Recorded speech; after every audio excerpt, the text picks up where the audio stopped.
7:05, I call this meeting of the General Government and Public Safety Committee to order. I know that attendance has been taken. Comments from citizens, other than it's for the public hearing for either the anti-tethering or the pre-approval. Any other comments from citizens?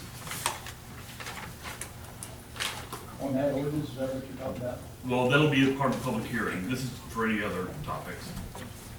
All right, I'll close that down.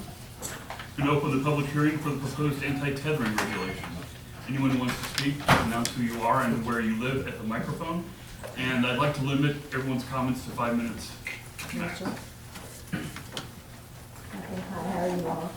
I'm Susan Jackson, and I've met you before. This is my granddaughter, Rachel. So I'm here tonight because I've always told her that she can make a difference. So she asked me, you know, a few times when we've seen dogs that have living like that, Mimi, why can't we go make a difference? Why can't we go make a difference? So instead of just talking the talk, I walked the walk, and here we are. And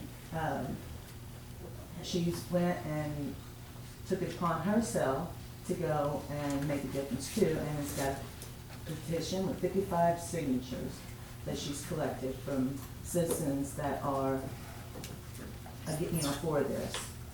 So I want her to see, because sometimes you need help. And I told her, I said, Rachel, we can't do it by ourselves, but I know where we can go get some help.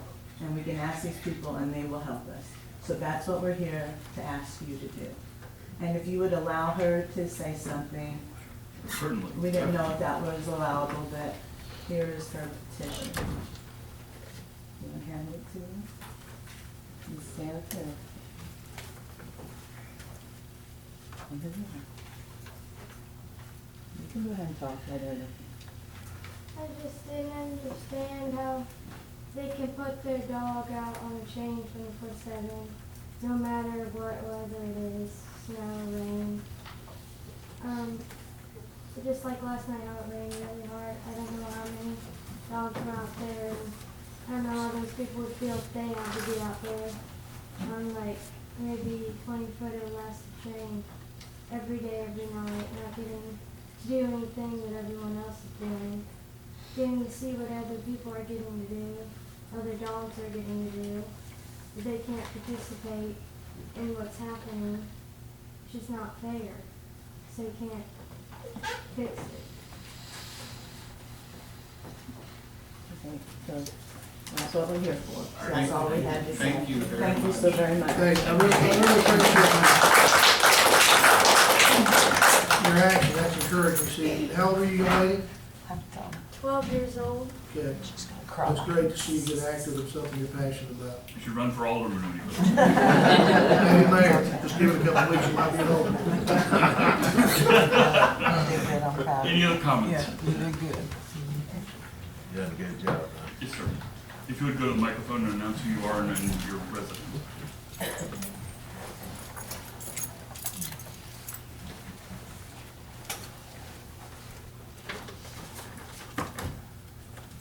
I'm Ed West at 518 Orchard Street, and I don't really have a laptop full of things to say. It's just that when I tried to print it a while ago, my printer didn't want to work.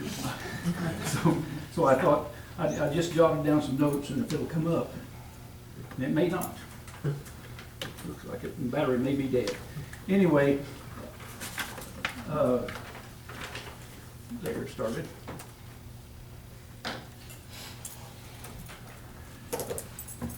And if I can get it to.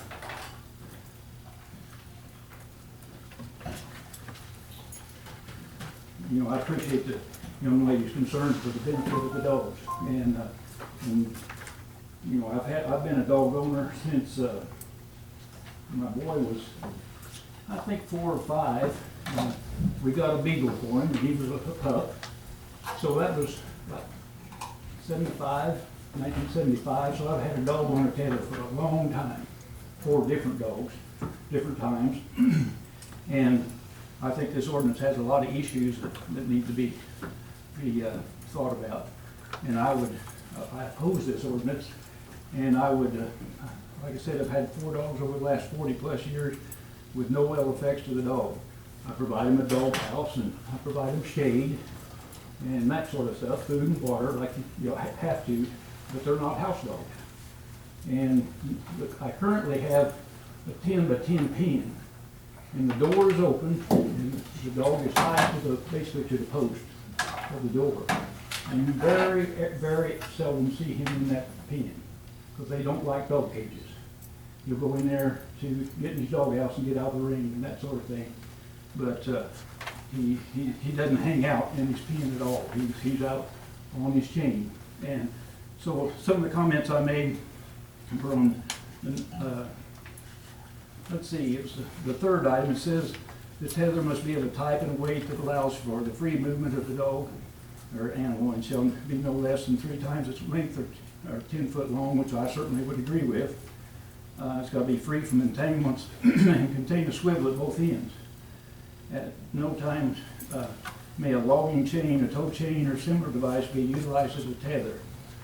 But says they're not supposed to be tethered for more than 30 minutes unless they've been provided for food and water and shelter, and they're supposed to be supervised by a competent person. But if they're being supervised, they don't need swivels. I agree with swivels, but especially on both ends. That's certainly unnecessary. And the chain has to be strong enough to hold the dog. I used to buy these double-length wrapped wire chains, and I had them on dogs for, let's say, 20 years, 25 years. It looked like it was wearing out, so I bought a new one. Went on vacation, the chain broke about probably 8 foot from his collar, about roughly in the middle, not quite. The dog got loose, and it's probably right here in this room. Chris Kelly told me you've got to be smart enough to buy a chain that's strong enough to hold your dog. And it was a brand new chain like I had for years. So obviously it's not a log chain, but it's a link chain that looks like a small log chain. Let's see. My dogs, every one of them were under 6 months when they started on a tether. No ill effects to them, so I don't know why that's there. And then it says, shall not be tied to a post, or, let's see, shall not, here it is, shall not be closer than 10 foot to any sidewalk or property line. Well, mine is on the back property line, and I have a cornfield. There's a fence that stops, his cage is right there, he's tied to that post, and so he can go probably 18 feet in a 270 degrees plus getting in his pen. And my neighbor don't care if he gets on his property. Obviously, if there's a sideline, or obviously the sidewalk, I don't think it should be there. The sideline, I don't see it hurts if there's if the neighbor don't care if he gets on their property. But it says they can't be tied to a building, a post, or something else. What was it? Inanimate object, such as a tree, a post, or a building. Well, I've never seen anybody tether a dog to an animate object. If he's tied to an animate object, he's on a leash. He's not tethered unless he's tied to my leg and he's laying out in the yard. So or tied to a horse or another dog or something else. So just a lot of things wrong with this ordinance, and I would urge you guys to vote against it. Thank you for your time, sir. Thank you. Yes, please. My name's Lisa Green. Depending on who you ask in town, as far as dogs go, they either really like me or they really dislike me. But at the end of the day, I've been in rescue for about 20 years. For about the last 4 or 5 years, I volunteered for Unchained Melodies. And all the years prior to that, even when I was growing up, everybody chained their dog. That's just what we did. You live on a farm, you chain up your dog. You live in town, you chain up your dog. And even after all those years of rescue, I had no idea what effects chaining a dog would do. I had no idea. And we're talking just till 4 or 5 years ago. Since volunteering with Melody's group, you know, I've seen dogs that she has taken in. They're not rehabable. They are so unsocialized, so fearful. Some of those dogs are, they just are what they are. There are some dogs that will come off of a chain who are able to be rehabbed. Melody has oodles of volunteers who work with those dogs every day, 2-3 times a day. They're fostered, they're in homes, and these dogs have to go into a home in order to be rehabilitated from the effects of being chained. Being chained when it's 0 degrees outside, being chained and not being pet, you know, clean food, clean water. Not saying everybody who chains their dogs don't provide those, but unfortunately, there's a lot of people who have chained dogs that don't do that. Here a couple years ago, I'll say this and I'll go. A couple years ago, Melody's also worked this property, but before she got involved, I had a lady contact me from here in town. I think at that time she had 4 or 5 chained dogs on her property. She had a couple litter of puppies. The puppies were nursing on moms who were dragging around, literally, I saw for myself, frozen chains with frozen snow. Inside the doghouse, they have straw, frozen. We got some of the puppies out, some we didn't. She gave them away. One of the puppies that I was able to take, she called me because it was very sick. It was about 0 degrees outside. Brought the puppy home. He had no chance of survival, none at all. Hortons kept him for a week, incubated him, IVs, fluids, everything. And, you know, when I asked the girl, tell me what happened? Her words to me were, well, I can't get out there every day to give him fresh water. So, you and I have a choice every day to go get a fresh drink of water. We have the choice to get in the air conditioner. Dogs on chains don't have that choice. They're out in the thunder and the lightning, all of the elements, if they can reach their doghouse, if they have a doghouse. There's properties here in town that have dogs on chains, they don't even have any shelter. They don't have shelter. A transporting crate is not shelter. That's like us leaving our window open in the wintertime. So I just want to say, first and foremost, I sincerely appreciate the city taking a step to even let us be here today. You know, there's lots of rural towns that just wouldn't even hear it. So I think that's a big step in the right direction. But I guess I just want everybody to take a second before you make your vote and picture yourself on a chain 24/7 alone. So, thank you.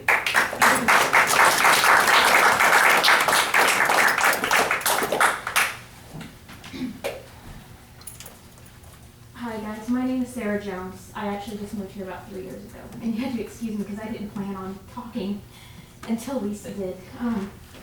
It's something that's very emotional for me because a lot of people look at dogs and you think, it's just a dog. It's not just a dog. To me, that's my child. How would you feel about seeing a child left outside unattended? You wouldn't. Different dogs are different, okay? I have MS. I go outside and I collapse because of the heat. Boxers, pit bulls, they all have smushed snouts. They are not made for the outside. They cannot breathe properly. They overheat. I'm sorry, I'm just emotional, so I'm just going to leave it at that. Just think about, it's not just a dog. It's a being. It has a soul, and it deserves the best peace.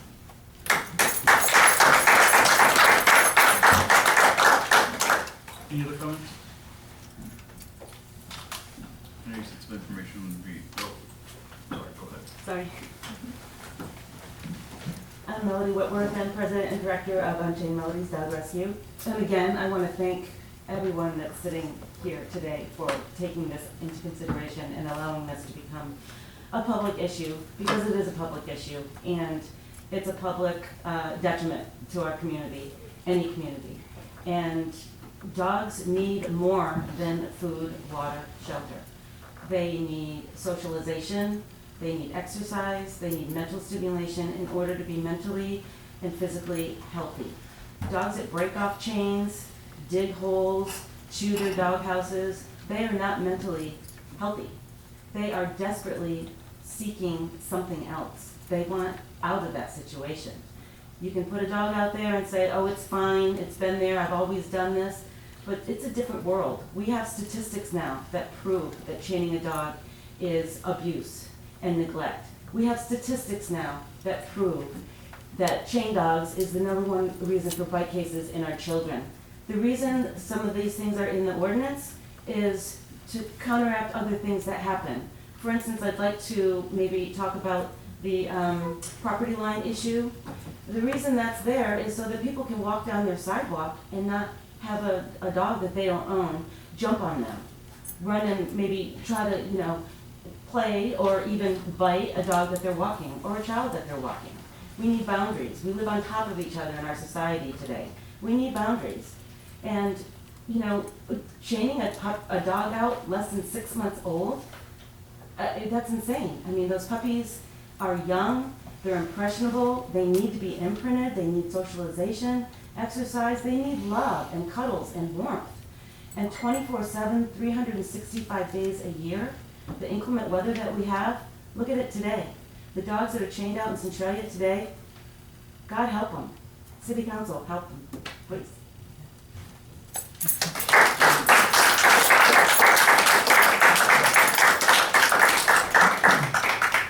Any other comments?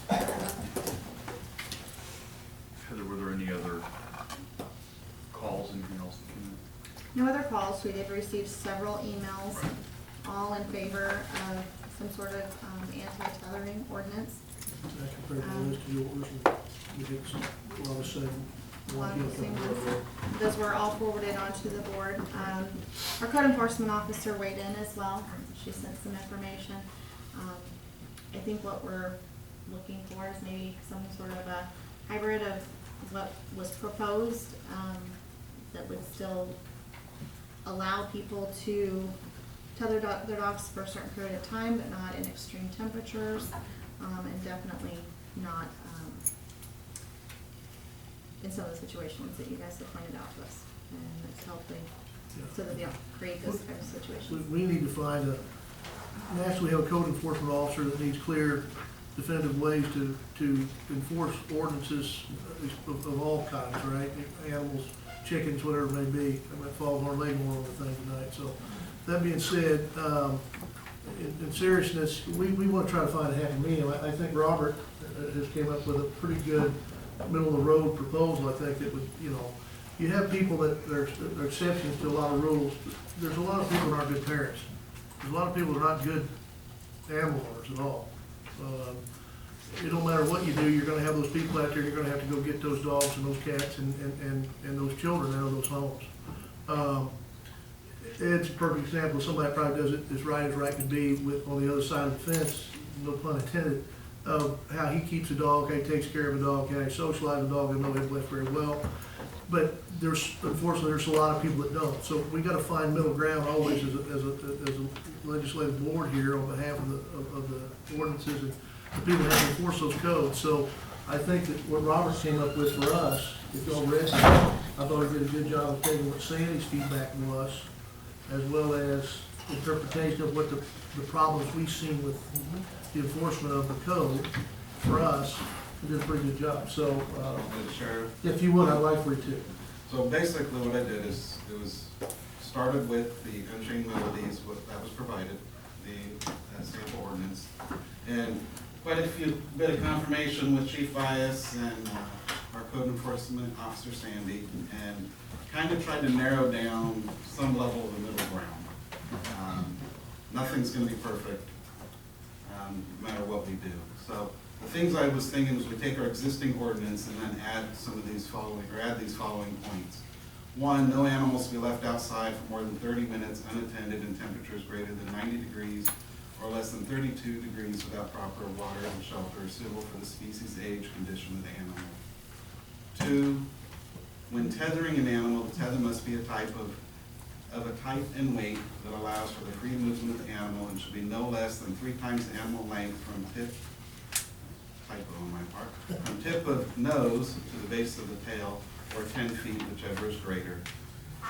And then the subsections under that, tethers are to weigh no more than 1/10 of the animal's weight, must contain a swivel at both ends or be free from entanglements. Also, at no time may a logging chain, tow chain, or similar device be used as a tether. Animals being tethered must have a properly fitted harness or non-choke type collar, and no animal under 6 months in age may be tethered. And I know we're talking a lot about anti-tethering, but part of the reason why, based on our code enforcement officer's feedback, was there are some people who tether because they don't have the physical abilities to go out there and walk their dog all the time, so let their dog out for a couple hours while they're doing other things. So they let their dog out for a period of time. And it was no way to promote a lifestyle of being tethered, but finding a way for those people who, you know, take an older person who is in a wheelchair or uses a walker. They can't take their dog for a walk, and if they don't have a fence, they've got to be able to tether their dog or something so the dog gets to spend some time outside, but the dog lives with them most of the time. That was kind of trying to find some of that middle ground, which is why through the communication with Sandy and Bob, that's kind of where we came up with a suggestion. It's not ideal for both sides, but it was trying to find a middle ground that we thought would make sense. Can I ask a question? Yes. Go ahead. I'm an attorney, and so your wording says if it's under 90 degrees, you can chain them 24/7. If it's over 33, so you're doing nothing, basically. That was Yeah. my question. It simply, doesn't it kind of reiterate what the city and state laws already are, which is if a dog is outside, they have to have food, water, and shelter. So you're just basically reiterating what is already the law, if I'm understanding that correctly. When we took a look at the calls that we had received and the feedback from our code enforcement officer about the calls she had received over say, the last winter and stuff, the main issues we found were people who left them out during the really bad weather. And those But ones but we're trying to- you're not changing that, because they're still forced to be outside. What you're saying is, they're okay if they're outside, so long as they have food, water, and shelter. So you're really not Adequate- changing anything. Adequate for the species. You know, so that, Who's- you know, our code enforcement officer can make that call. No, not when it's gray area, that's why Columbia did it this way, because now it's black and white. They can write code violations very simply. I mean, you're doing nothing with that ordinance. It's not changing anything. You're It's not- just, you realize when it's 88 degrees and they're in a doghouse, the temperature in the doghouse is about 140, do you understand that? Yes, I do, sir, I do. Then why did you write it that way? Basically, you're just adding equipment specifications. We're trying to build some structure into the tethering, because we have some people who have also expressed that they believe there is a right way to tether at times. We're trying to discourage the lifestyle of tethering, but allow people to still be able to use a tether. Before I Something needs had to a be fenced added though, so yard- that they're not out there 24/7, 365 days a year, because the way it's written now, that is allowed unless it's over 90 and under 35. And they're gonna bring them out they're gonna bring them in That's just why long this- enough for that temperature to change, and then they're back out there. no, it doesn't say that they have to come inside. It just says if it's over Yeah. or Doesn't under say that that. temperature, they have to make sure you have food, water, and shelter. They can still tether 24/7, And but that's why this was a suggestion. Yeah, these are Yes. suggestions, this isn't And we final. understand that there's probably gonna need to be tweaks Yep. to this. But in 90-degree weather with a fur coat, like these dogs, some dogs are heavy coated, like collies, and, you know, we have to think about that. And even if they have shade, 90 degrees in the shade is hot. I mean, I'm hot in 90-degree weather under the shade, you know? So I think that's, you know, what the temperature, that temperature there, And right now, we have nothing for temperature in our ordinances, so this was trying to move in the right direction. and, yeah, and we appreciate that, we truly do. But that's just what I would like to bring to attention, is that these animals, they wear a coat of fur, and they're out there, and even if they are in the I'm a shade, dog lover, I completely understand. Yeah, I so- have 3 dogs myself, Yeah. believe me. And Lisa's been to my house. 24/7. We got a dog from Saving Dogs 4 Paws at a Time, and we were looking at a dog in Unchained Melodies. I mean, are your dogs indoor dogs? I'm just curious. yes, our dogs are indoor dogs. Would you put your dogs on a chain 24/7, No, I wouldn't. 365? No, I'm not trying to be sarcastic, I'm No. just, I'm I'm in asking. favor of it, but And I hear you. Yeah, This he- was, this I was understand. to, this I'm was just to just simply asking. get what you're Right, suggesting he's- towards the code. and like I said, we understand that there's going to probably need to be some tweaks made. But that 90-degree temperature, that's unacceptable. I mean, for any animal. My dog's a hunting dog, it's a lab, and it don't mind at all being out at 0, and obviously it's hot, but I provide shade and water for him, and he's fine out when it's like today, which is hotter than Hades, Right. and he's okay. You can't leave them out there completely unattended, uncared for. That don't mean they gotta be there 24/7 and watching it, looking at him every 15 minutes or 30 minutes. He's fine. Sure. I've had dogs outside for a long time. All dogs are not lap dogs, indoor dogs. And you don't wanna write an ordinance that outlaws my dog. And sir, you know what, I appreciate you for being I that just don't type want an of ordinance that dog. outlaws what they don't keep my dog. I can put him in a pen. Doesn't say a thing about a pen or a pet, and he's exactly the same circumstances as if it's on a road or a chain. Right. Well, and this isn't meant to be a ping pong where we go Right, and back it's and not forth and meant back to and hurt forth. So anybody, it's if meant there to aren't any help. other comments from Alderman about the subject, I'm gonna probably close the public hearing. I have a question. So the dogs that are out there day after day and, you know, have dirt all around the doghouse because you never see them go in or have any kind of contact with human besides throwing some food at them and maybe moving them because they're mowing, what would be the consequence? I don't know that we've decided what the ordinance would be completely, so There are listening. currently consequences for neglecting animals, and I know that Sandy has worked with, they've taken animals out of homes like that, so what are the steps Sandy would take typically? Typically, I believe it's actually written in one of the things that you all had, but the fact is that if we receive a complaint, the animal, either the code enforcement officer or an officer, or depending on what time of day it is, it just depends, goes and checks the situation. Now, the way our ordinances are written, the ordinance currently states, as long as it has adequate food, shelter, and water, okay. As long as it has those three, I mean, that's where we're at. We don't have a time limit, okay? I can't tell you to take your dog in after an hour, 2, 3, whatever, because my ordinance doesn't allow me to. Okay? So all we can enforce is the ordinances as it's currently written. They're trying to get something in place, and again, I believe Alderman Hudson said it, we're not gonna make everybody happy, okay? And I understand that, and I hope you all understand that, okay?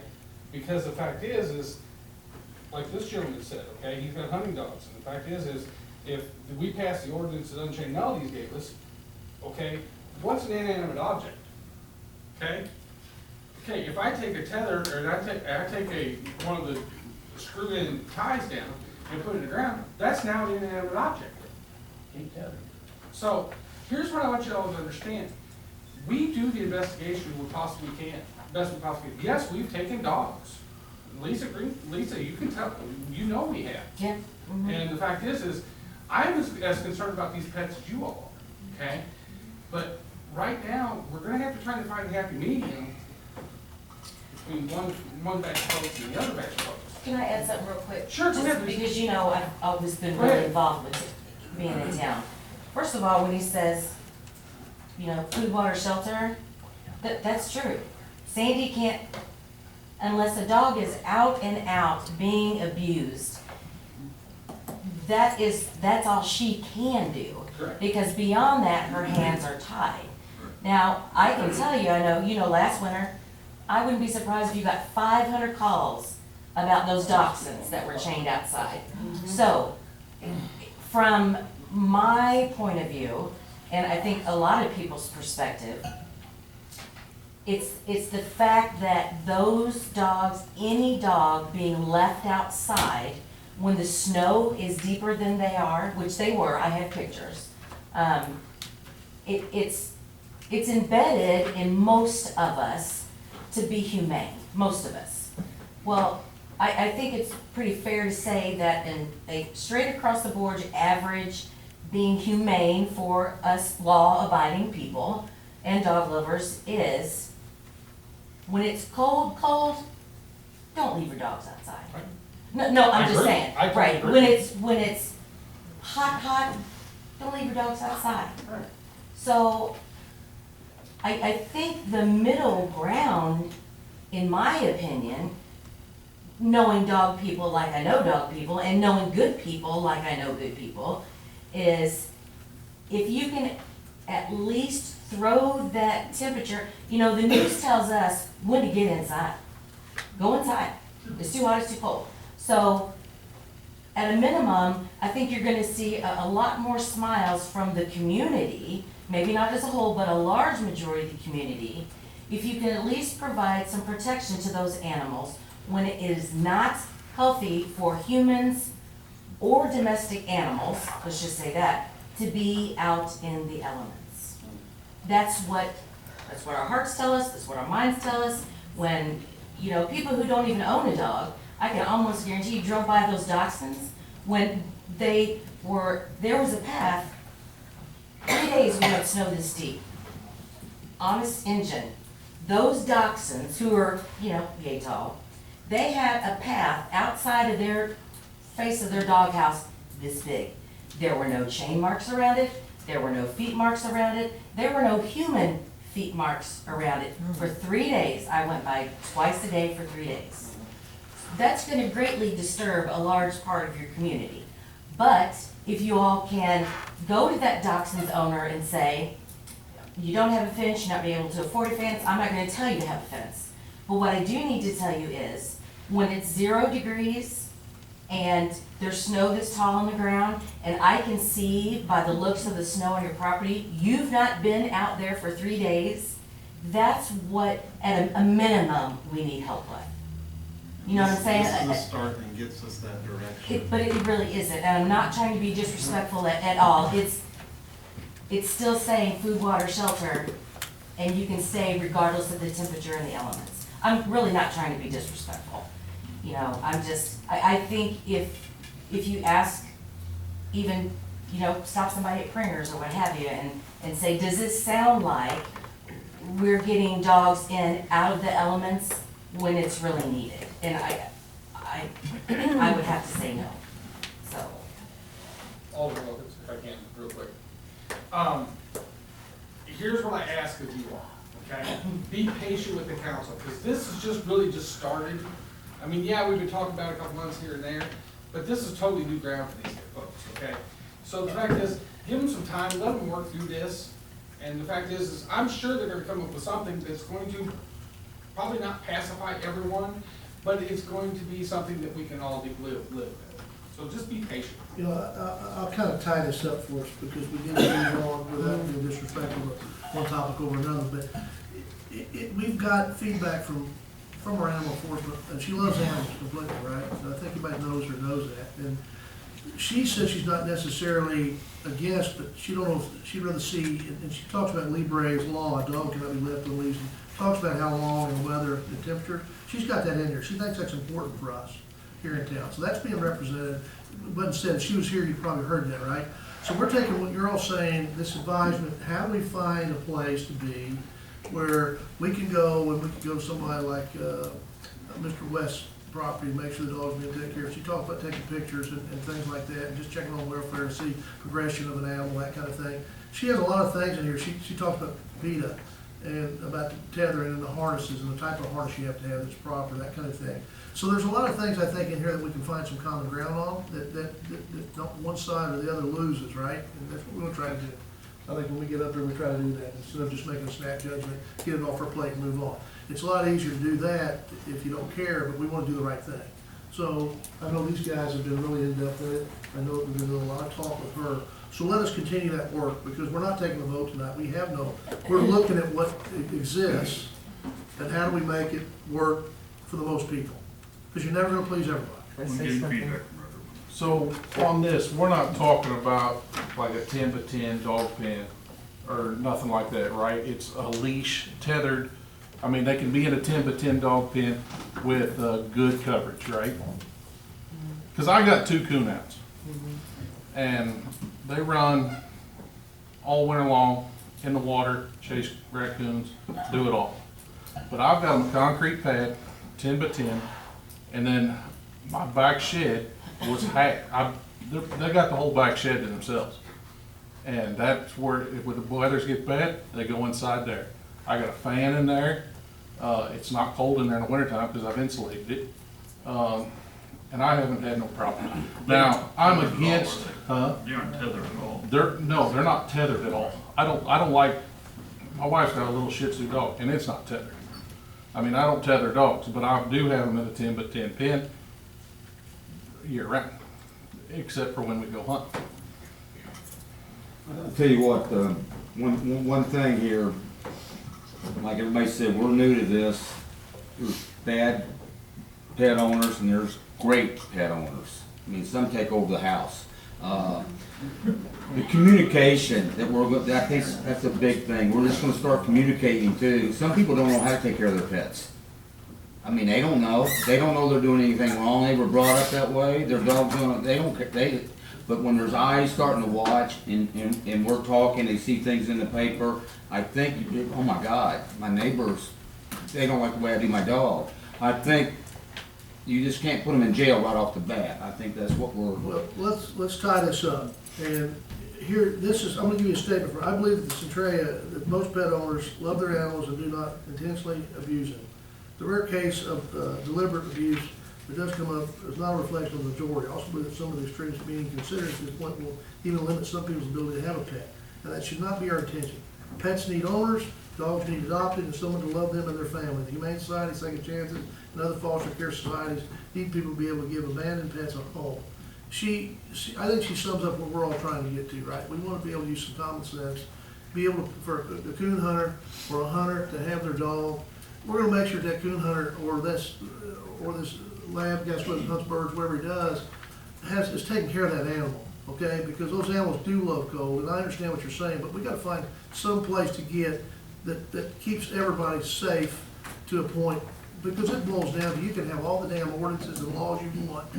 Somebody's gonna disregard them, and there's gonna be abuse, unfortunately. We wanna catch that abuse as early as possible, make sure it doesn't continue, and we eliminate it from the very beginning. That's how we need to enforce these ordinances. That's how we need to keep them from being a problem, right? Is up front, somebody's not taking care of it properly, we get involved with that, we keep an eye on it, and we demand that they become educated, or they don't have an animal. You follow what I'm saying? So we're gonna get somewhere. Can't guarantee where it is, but I think it's gonna be somewhere that's reasonable. Okay, so what we were saying there, I know got some people excited because you're passionate, but good discussion. But let's tell you, I mean. That being said, it's a work in progress. So, more to come, is all I can say. We'll go ahead and close this public hearing.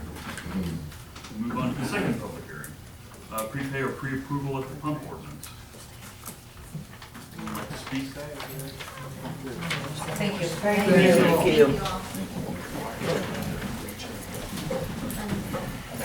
Good job.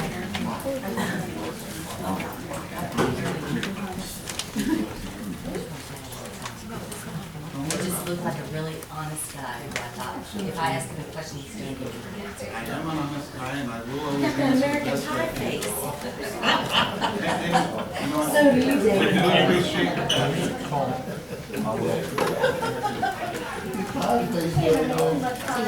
Good to see you.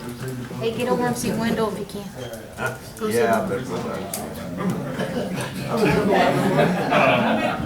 Well, back to the business at hand, public hearing, prepay or pre-approval at the front. Any comments? Yes, sir. You would give us your name and your address.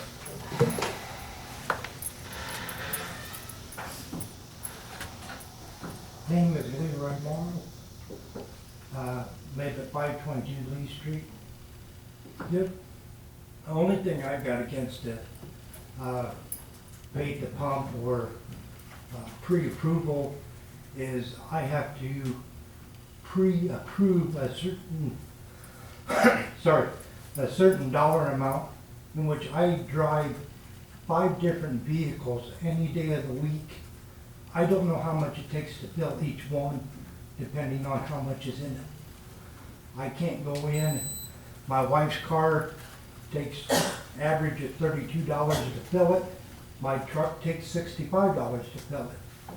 I can't walk in and hand them $30 and say I'd like to fill my truck. I go out, pump the $30. Now I go back in and pay another $7, $8. Hopefully that finish fills it. What I propose is either giving them the debit card or your credit card that you're going to use to pay for it, and they just pre-authorize the pump so that you can fill your car and then go back in and finish the transaction. because most of the time I go back in, get a snack, soda pop. Some of the times if I pay at the pump, because it's an inconvenience to go in and prepay, I don't go back inside and buy anything. So it's money out of the convenience store's pockets when you gotta enforce either a prepay or a pay at the pump, unless you can do, I stopped at Casey's down in Hallsville, and all they asked me for is my driver's license. They pre-approved the pump, I went in, I pumped $18, $19 worth of gas, I went back in, paid them for it, got whatever else I needed, I got my driver's license. And that's still acceptable in our ordinance. Right, the But businesses, when- it's not a prepay or pay at the pump only, it's pre-approval, so the Well, I went gas- into Eagle Stops and asked them if I could get it pre-approved with the credit card or that, and she says, no, you have to pay That's- a certain dollar amount. And that might be their policy, it will be Well, up to the they gas told me stations it to was have that city policy. ordinance. That's a That's not the, misinterpretation. it's a misinterpretation of the ordinance. Yeah, because if I could just walk inside, hand them a credit card and say I need a pre-approved pump 7, I'll pump $34 and change, and then I'll go back in and finish my transaction. It's just both Casey's and Eagle Stop, where I do most of my purchases at, they want a specific dollar amount paid up front, and they pre-approve that much gas. When this hit, a lot of people conflated Yeah. the prepay to pre-approval and thought, made them synonymous, and it's really not the case. We weren't really dictating to the businesses how they set up that pre-approval process, but we weren't requiring that you literally pay it ahead of time. Okay. Okay, that's the way I was getting it from what I was explained by the cashier. Well, it Slash sounds like manager. we need to do a little education. Yeah, because they can pre-approve, I've worked at filling stations before, they can pre-approve Mhm. even without a dollar amount. Right. So, all right, thanks. Thank you. Any other comments? Have you heard anything else? Phone, email? No other comments. Okay. I'll close this public hearing. Moving on to public safety, fire department, activity reports in your packet.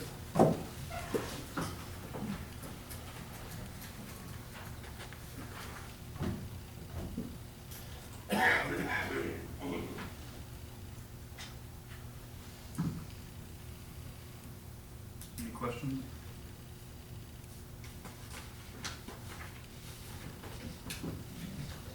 It's out of order. It looks like the police activities first. No? Activity reports right now. It's in there. Well, you physically haven't printed it. I do. It goes from the agenda to the Public Works and Public Utilities Committee. I actually don't see the activity report in Agenda you here. wrote. Are you in the wrong? Under the general government, public safety. Yeah, I don't see no. The file name is activity GGPS agenda.pdf. report. I don't see no. So that's not, Oh dear. So I suspect activity report's not in your packet. unless So- Barry's on I have a copy if you all want to see their activity report. Denny, is there something you'd like to point out to us? Anything you want to pass out? What y'all doing?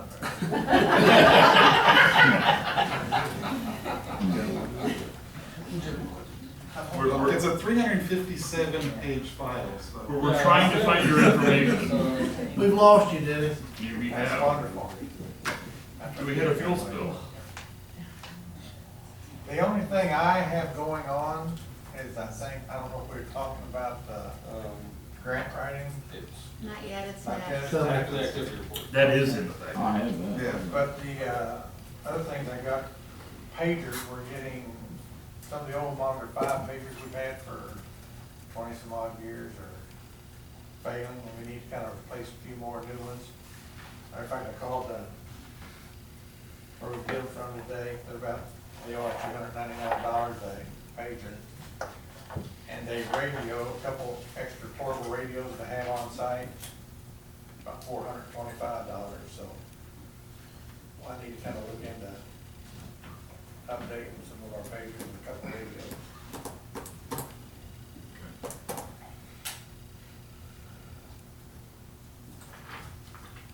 We do have the firehouse grants information, it's on page 14 of the packet. Do you wanna talk about this, or do you want me to talk about The it? grant? Yeah. No, well, the grant, I have tried it before. Have a grant for firefighting stuff. Through FEMA. It's through FEMA. Right, and back when Lynn was on years ago, we maybe tried it once. I don't know if he ever really did do it, or if he said he didn't do it, I don't know. But we never have tried it again, but, I've looked into it. And then I've contacted a person, Lan and I contacted a person, and, they write a grant. And they're volunteer firefighters, but they also write grants on the side. So, I mean, it's a chance, you know, I don't know, it's a 50-50 chance, but I mean, if we give money to write a grant, there's a possibility we can get fire protection or gear stuff done by the government stuff. So it's $4,500. Yeah. $4,500 That's what it costs for this the- company. The guy to write the grant. So I've been in touch with him, you all have a sample contract that he sent me.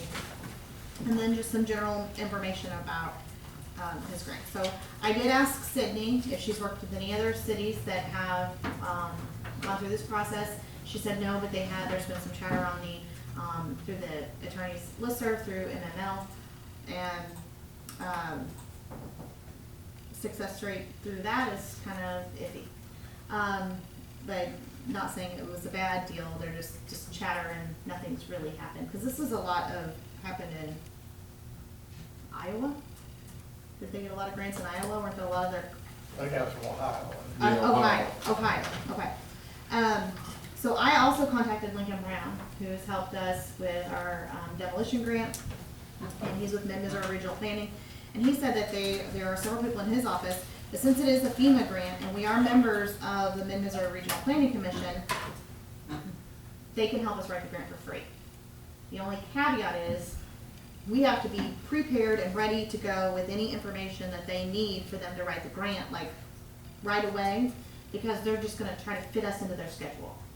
So, I would have to sit down and have a real conversation with them and say, yes, we wanna move forward, and if we do, then we need to get ready now, because these grants typically open up in September, and you have about 30 days. So, I would figure out what the expectations are, what they're going to request of you. okay. The guys in People can Ohio, answer the questions, right, and do that, I mean, pretty quick. Uh-huh. Where's he just? the guys in Ohio, they say they have a 95%. Well, no, 95%. For the equipment, a 95% success rate. In getting it. Which one, the free or the? $4,500. The only, and the other thing that on the listserv, the chatter on the listserv was that they start with the certain amount and then they add on, they keep adding on for extra fees that they've done with other cities. I'm not saying it's a bad thing, because the guy seemed very persuasive when I talked to him and he seemed to know what he was doing. So either way, the board can go with that. Denny, how much would the grant, I mean, just ballpark figure, Here's we the look at deal. 50,000, or 100, or? It's paid by FEMA, but we would end up having to pay 5% of the total grant. Now, we got 22 sets of gear, head to toe. It's worth about $65,000. If we don't go that way, I've got Banner Fire said that we could buy the gear and we could do like we did the fire truck, you know, they have 3-year finance it, you know, for 3 years or so. So, I mean, it's still $60,000.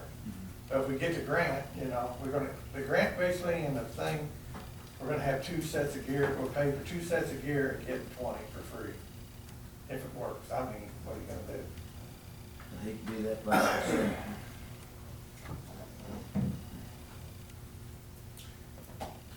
We don't have to have a decision right now, but we do probably pretty soon. We gotta do something pretty soon, Pretty you're talking quick. September, I mean, Yeah. we're into August pretty hard. I mean, our gear it's not gonna, it don't pass. We need to get the NFPA fire department standard. called back in Uh-huh. on your equipment. We're over the limit on it. Fire departments need to be called back up. How much money do we have left that was gifted to us to be used for life-saving equipment? From the lady, Yeah, But we don't have a hundred? No, we paid the truck off with Right. them, $80,000. Yeah. Where are we at on the sales tax money that was added for public safety? I looked at that today. You know of other people that's done the $4,500 grant proposal and like surrounding it's on there. communities, anybody around here did it in like Mexico or Mobile? Like Manson's got trucks and stuff like that through the grant. Same people? I don't know if they had them people write the grant on it, but they might have somebody that can write a grant. I mean, there's a lot, they wanna know some certain things when you write a grant. that are- It's on how you write the grant, whether you get it or not. What- Yeah, I mean, what everybody. catch the reader's eye. Yeah. But I mean, like I said, we could go into and maybe buy the gear like this and do it a 3-year. That breaks it down. It's on my phone, I don't have it, but it's like $20,000 for 3 years or so. I mean, we got some helmets that are 2002 model, you only allow 10 years. Yeah, no, we talked about this before, we need to upgrade your Yeah, we've got equipment, it. it's definitely. Mm. How much of how much of a gamble are we talking? That's the hard part. is- $4,500. Yeah. How lucky That's are the we? gamble. Yes. Or That's how the unlucky are amount, we? but But then if you wanna try it again, it's another 1,000, Yes. You're only gonna get one shot a year. Yeah, we wanna, if we are not funded and we wanna try again, we have to pay another 1,000 through them. I can tell you in 2018, FEMA received 8,406 applications for this money, but it's $700 million. I will tell you, there are some departments that have received a lot of money for these things. Columbia Fire Department and Boone County Fire Protection District are 2 of them. Can they help write the grant? I don't know if they've got a grant writer or not. They bound to. I would say. But the money is out there, and you might as well try and take advantage of it. You know, how you do it, that's up to you. we definitely should try to take advantage. But the money, there's $700 million out there, so. If you're gonna do it, you might as well do it the right way, huh?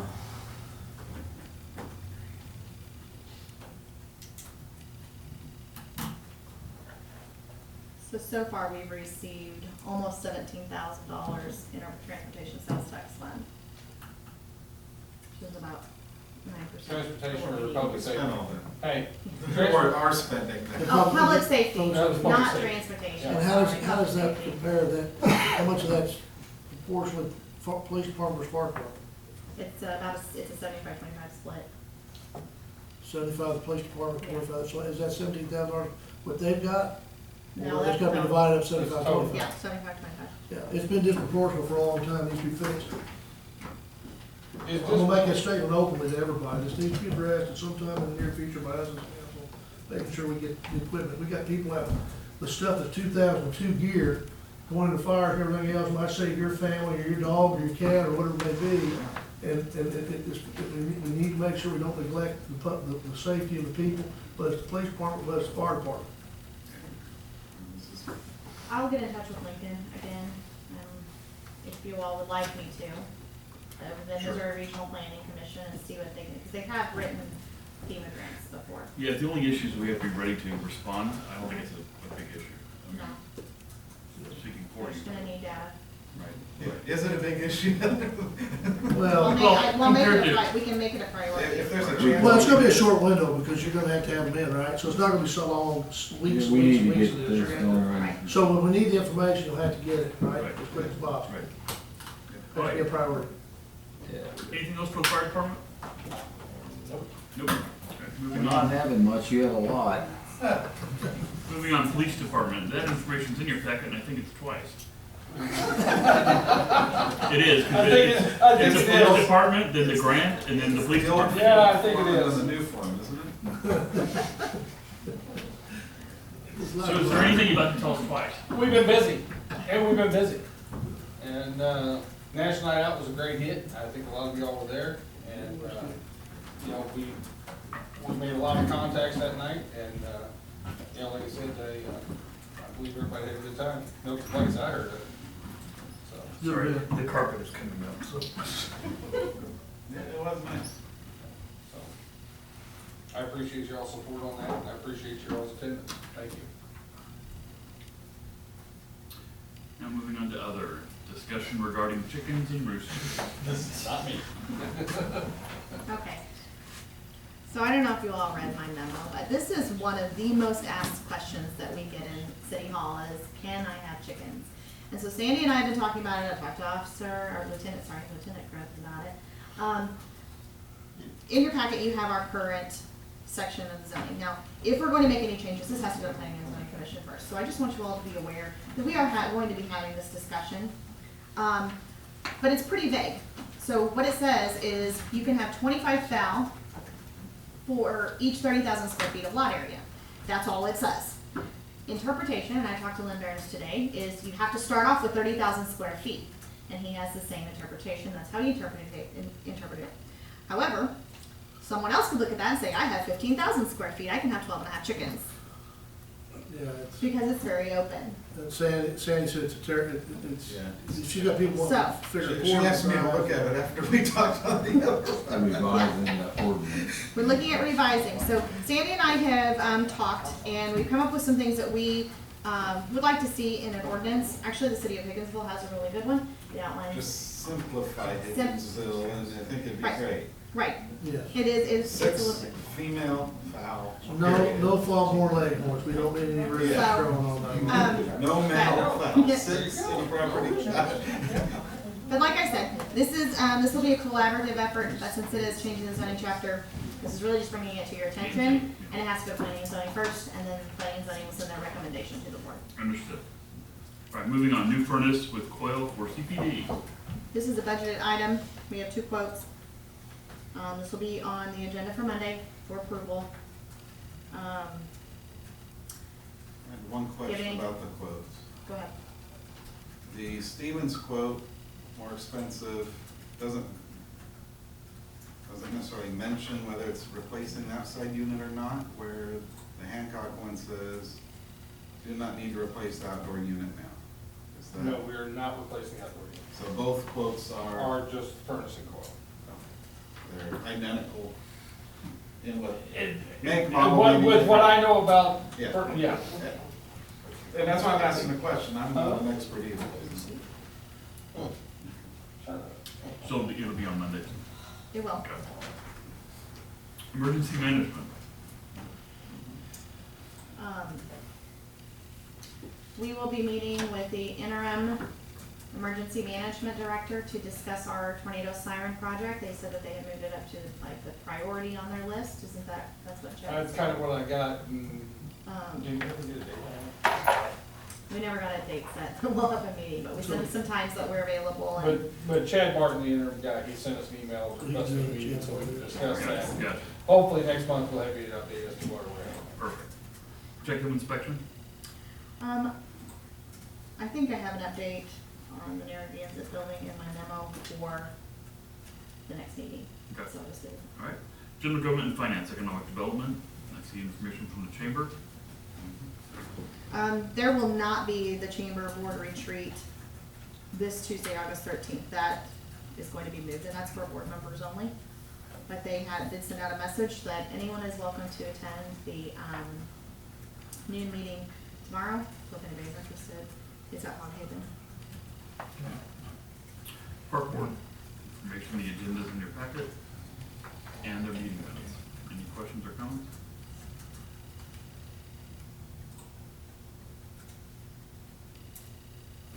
Moving on, cemetery report, I assume there is none. And then, Treating the same. correct. Okay. Library board, any minutes in the packet.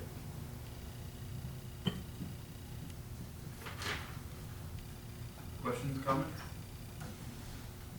Hearing none, June and July 2019 financial statements. Is there anything to point out to us? Nope, I was going through them and I feel like we're moving on nicely with revenues this year. At this point in the year. So we're on budget at this point of the year, I guess is probably the question. Yes, everything seems to be on budget. We are a little You know, I know Lori anticipated the public safety sales tax, but I think a lot of that just people had to get caught up with charging it and sending in their tax payments, and then some will have quarterly, so we should. Anything you see out there that concerns you No, in general? Nothing? nothing yet. Cool. We're in our first quarter, so Sure. give me another quarter. Exactly. Thanks. Bills over $1,250, it's on page 354.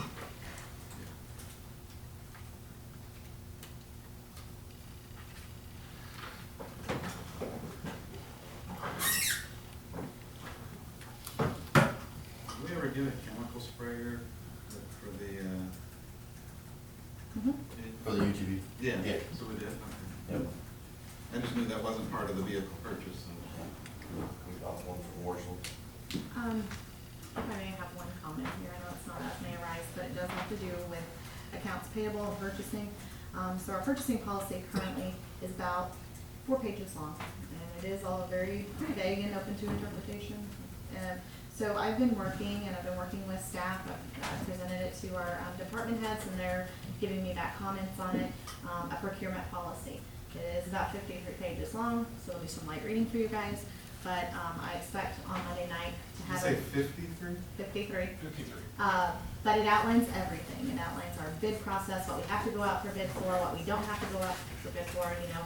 And I feel that it gives the department heads a little bit more guidance on how we can purchase things and where we should and purchase things and things like that. So I'll have copies for you all Monday. Can't wait. I'm pretty excited about it. Any other general government? So that's one of them. It's so big, I guess. Moving on, the police chief's monthly reports in your packet.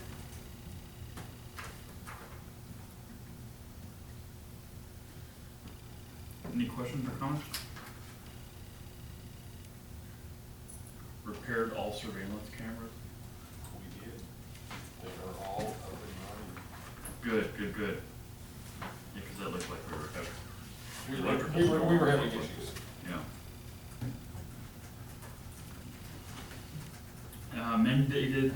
Mandatory direct deposit policy. This is another policy that, I don't know if you all had a chance to read it, but it's something that we have looked through, with the city's help, we were able to draft this draft resolution. It would be very helpful. I think we're down to 3 employees that do not have direct deposit. A lot of times, and we used to have a lot of trouble with our park employees who would wash their check or lose their check or something, and they were seasonal, and so then they would be leaving for college, and it took a lot to track them down and try to reissue a check, and so I think we still probably got 10 or 15 outstanding checks for employees, and we tried to find them. Eventually, they go to unpaid property, but that's not until after 6 years. So, if we were able to implement The 3 employees? if we can implement a mandatory direct deposit policy, and of those 3 employees, one lost his paycheck from the last payroll, which was on August 9th. Already lost his check. Are these seasonal part-time people or Usually, yeah. all part-time people? Yeah. Used to be a lot of fire department, but Yeah. we're on board now. And if it was presented to them, what were the reasoning behind it? Not bankable or? We haven't had anybody say that. We actually had one, the guy that just recently lost his check said, I'm headed to the bank now, I'm gonna get the paperwork, I'll bring it right back to you, and he never came back. So, we're not really sure what the problem is. Well, And- most businesses require it anymore. Yeah, they do, and, So I think McDonald's actually requires it. My son works there, and he had to Yeah. either get their I don't card know anywhere you go work. or, or direct deposit. yeah. So. So we, and even for those, Way off from- a lot of the park employees are new employees, like they've never had a job, this is their first job. And so, I went to the different banks in town, and I had 2 that responded very favorably to me and brought me a whole bunch of literature. So now, whenever they have a new employee, they give them a packet, they give them the literature for these banks and say, go set up an account. Sure. It's your choice where, but. Well, to be honest with you, they're at the point that they need to start understanding how to officially manage their lives. Sure, I'll vote for it. perfect, we'll have it on the agenda for Monday. Any others may arise? I was looking at the bill 1215 over. On the agenda, that's a whole different amount than what's on We got two different numbers. You might not have the updated one, I have the updated one here, Oh, in the okay. printed copy. Yeah, there was an updated 667, 128.63. Late. Yeah, okay. I was just checking. Yeah. Do you wanna look over, you can look over this if you want to. That's it. Yeah. That's it, baby. There's no official. Land in Nagway, $200,000. Oh, shit, I wish. Time to look over it. Well, I would entertain a motion to adjourn. I have a motion, do you have a second? Second. I have a motion, second, all those in favor say aye. Aye. All those opposed, we stand adjourned. Yes, sir.